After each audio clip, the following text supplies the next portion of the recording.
Alright, so this is where we left off in the previous video. We talked about or saw how to create a simple Firebase application and link it with our Kiwi application. And this is basically where we left off. Basically, we created a very simple patch request and did that to see if we are able to post or patch this data into our Firebase. So basically, this is how the Firebase application is looking like right now. So this is going to be the Firebase real-time DB, and what we're going to be looking at in this video is to look at the 4 operations, basically to create, to read, to update, and to delete all these data basically. So let's go and start doing that right away. So we'll be needing 4 different buttons, right? So we'll quickly create those buttons, and we will create the callbacks as well for all of those buttons.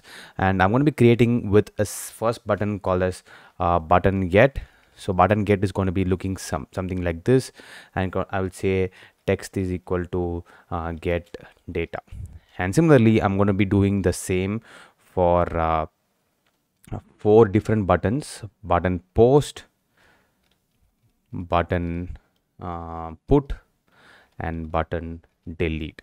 So what does the post request mean? Post request is basically to go and put a data, or you got creating a data without actually deleting whatever is actually present. Now the property of post is always to post some data to the DB. So just do a simple get post, and the put on the other hand is the request to update a data, and the delete, as you all know, is to remove a data. So these are the 4 different operations that you're going to be trying to do as part of this one. We'll also create the callbacks required. We'll just do copy the same, and we'll just use these same methods for now, and we'll update the methods basically. Oh, sorry. Instead of doing this, we will basically do is just do DDD. All right. So we'll have create get, or create get, create post, create put, and we will do a create delete also.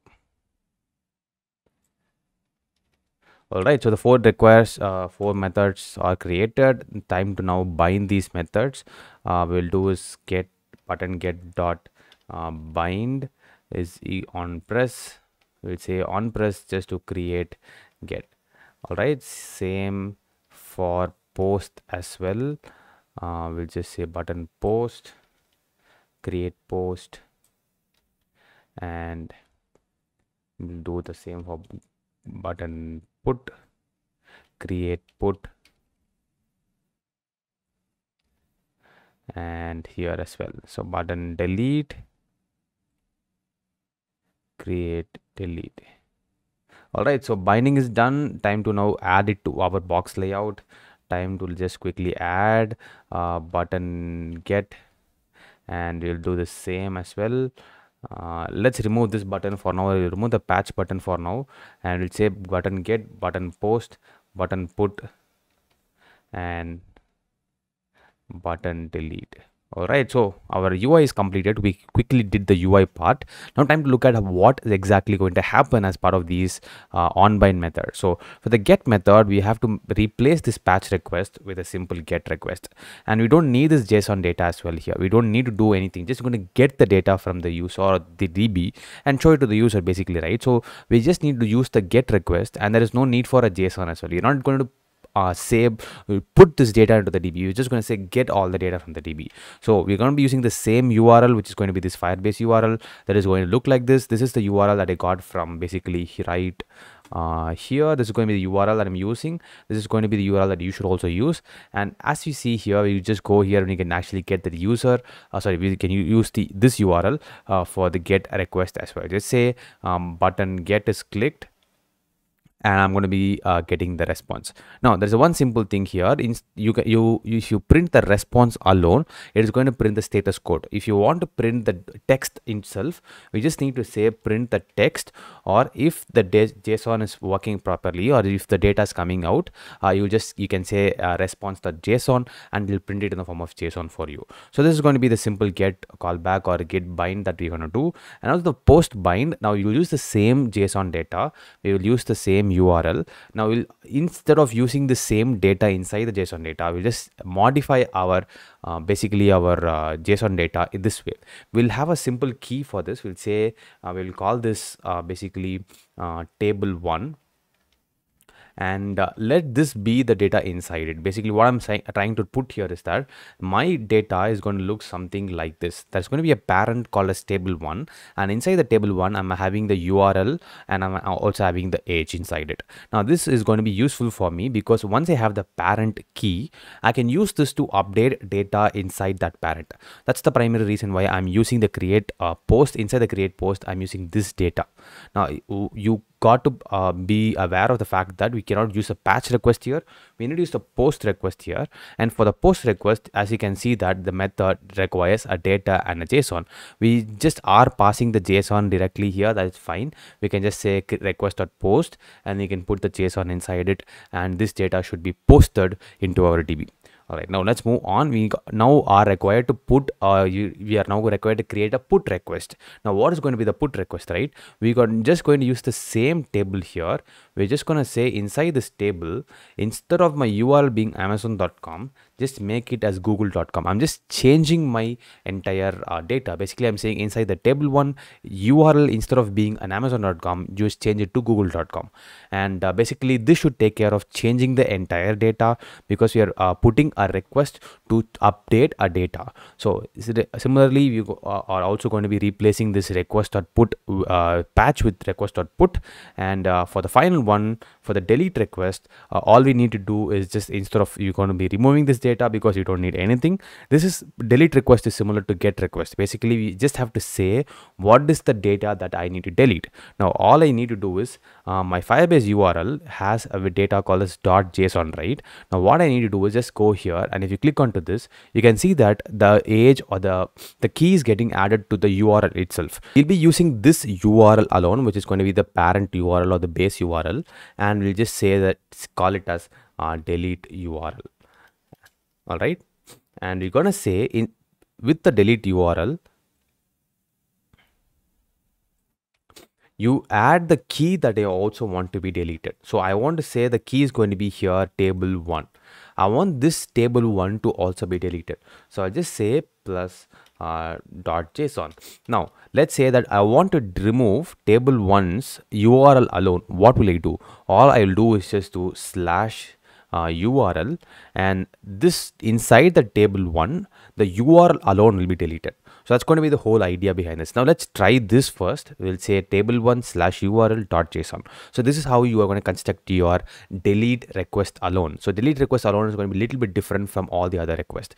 So far we have created 4 different requests. Let's run this application to see how this actually works. I'll remove this button for now because I don't want it to disturb our application, and I don't want, because we are not going to be using the patch request for this one. All right, so let's go ahead and start working on or changing this data. We'll run this application. We will see how it runs. It's throwing some error. It says that on bind. Okay, I think I called something. Okay, I called the delete wrongly. All right, so let's go and run this. It should only be a simple. All right, my button is looking something similar to this. I should have set the layer to vertical. So let me do that for this one. Orientation is going to be vertical for me and not horizontal. So let's rerun this application. All right, so it's now vertically, it's one below the other. Now I'm going to be saying get data, right? Now let's say the get data. What is the response coming for the get data? As you can see, the get data response is coming as age 17 years old, and the URL is going to be google.com. So basically that's what is also present as part of this one here. So it's going to be google.com. You can go back to your DB and you can see that the age is there, the URL is there. That's what is also coming as part of this one. All right, let's go back to our code here, and we actually have the application to post the data. Now what we are trying to do is post the data, table1 URL Amazon, and we're going to create a new key itself, and let's see if that gets posted. Post is clicked, and that's post is clicked successfully. Time to see if that is getting loaded. Awesome, right? Now if you see inside the post, there's one simple thing that you need to remember. Now I told you that the post, the difference between the post and the patch is that the post request creates a key that is similar to this. This key is auto generated. Now if you want to get this key back, you can get it back as part of the response itself, and you can say response.json to see what key you are getting. If I keep posting the same data again and again, you will see for yourself that this same data, for example, let me post it again. So the post is clicked successfully, and you can see that the key is actually returned, and the URL on the other hand now is actually has two different keys. Now the same data, meaning the 17 years old, is being duplicated just because this key is being created by the Firebase on the fly dynamically. So every data is going to be posted. It doesn't matter, you are not updating a data here. You're just going to be updating the only variable, or only you're just going to be posting the data into the DB, and the Firebase doesn't take care of updating duplicate entries. So you should be very careful of doing that. Now this is going to be what we are going to have at this point of time. Now if you just say post data, right, if you're putting some data, right, let's see how the put works. Now if you see here, the put is also now working this way. It says, if you saw the change there, it just completely deleted the entire thing. It deleted the entire thing and it put only this data inside our table. Basically that's not what I want. Now let's go back to our code and now just change the put request. I'm just saying table2 Google is Amazon, and I'm just going to be saying amazon.com. okay, this is going to be my data now. I'm just going to change the key, and if I go and run this one now, I'm just going to be putting this one, and let's go ahead and change the check out this one. If you can see that whatever data was there previously is now being removed, and only this data is going to go inside that. That's the property of the put request. And finally you're going to have the delete request, right? We have table1 and URL. So let's change this for now to table2 because we have table2 right there. And one more thing I also want to do is just change this one. I'm just going to say post data, put data, and delete data. I don't want to call it get, delete, get, put. All right, this was looking odd for me. Let me rerun this one here. All right, so this application is running now. I'm just going to say now put data. Basically I'm just going to say put data again, and let's go to the Firebase to see what it looks like. Okay, table2 is there, nothing is present, and I'm going to quickly go ahead and say maybe go back to application and say post data. I'm just going to say post data, and let's see what happens. It's created its own entity and it's posted the data inside that. Now time for me to delete the table2's URL, right? Now if you go back to the application and I say delete data, and it sends us 400 requests, meaning that there is something wrong with my basically my request itself. So what am I actually wrong? What exactly am I wrong, or where exactly am I wrong? If you do response.json and you run this application again, and you can see for yourself what exactly is wrong, right, when you delete the data. So it says no data is supplied. It says that no data is supplied. Why exactly is it saying that? So delete URL is there, and I'm saying table2 /url.json is what. Oh, I'm just saying I forgot to call the delete. Instead I'm doing patch here. Completely wrong. So delete request, make sure to call it as delete request. Don't do the same mistake that I did. And time to go ahead and check if the delete is working fine. All right, so it's working perfectly fine, meaning that delete request is successful. If you go here, you will find that inside the table2 the age is there, but the URL is not. We completely deleted it. Now there is a question of how do I update a data, right? How do I go ahead and update a data? Now the simple way to do that is to use the same format that we did. Let's say I want to update this specific data from age, table2's age. I want to update this table2's age. Instead of 17 years old, I want to call it as 20 years old. How do I do that? I'll just go to my put request, basically to my code here, and in my Firebase URL I'll say I'll copy the Firebase URL back here.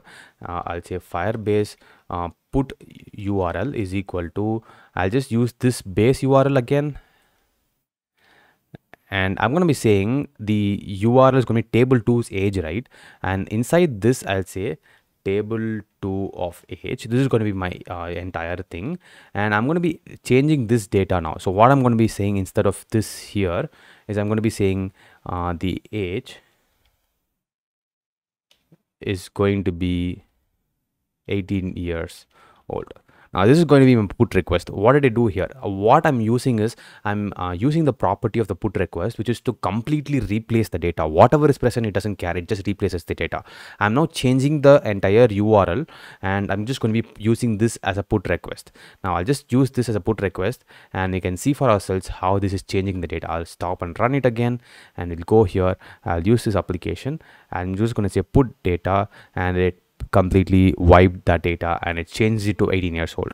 Basically that's what happened. So it changed this from age, again it added another age. So what exactly I should have done is I should have updated the table 2 alone, and if I updated the table 2 alone, I remove this, I say again I don't care what is inside it, just delete everything for me and just do a put request on top of it. I'm just doing put data and going back to my Firebase application, and voila, back. I've just changed to my data. So that's how basically you are able to create, you are able to read, you're able to update and delete data using a Kivy application with the Firebase real-time database. Hope this video is informative. If you found this video informative, you know what to do. Smash that like button and subscribe to the channel for more content. Whatever questions or queries that you have, drop a comment in the comment section below, and I'll be very happy to assist you in that. Let me see you guys in the next video. Until then, Bharat, peace out. Have a super awesome day.